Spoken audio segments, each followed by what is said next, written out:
welcome back to this channel. In this today's video, I'm going to show you how to make a magazine cover photo with AI for free.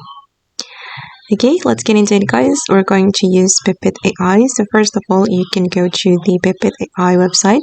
Then you're going to sign into this website to earn free credits. And you're going to go to the home menu right here. Then select image. And I'm going to upload my image. Okay, let me use this photo, and this is the prompt, guys.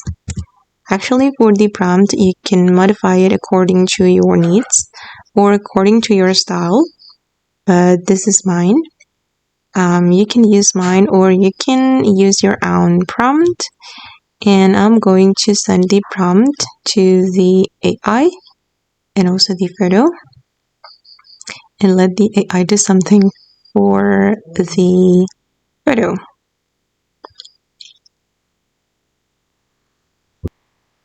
Okay, and these are the results. And then I'm going to choose one of them. I'm going to choose this one, and I'm going to click on download without Pippit watermark. And yeah, just like that. Okay guys, and that's how we can create a magazine cover photo using AI for free. I hope this video will be useful for you guys, and if you want to try it yourself,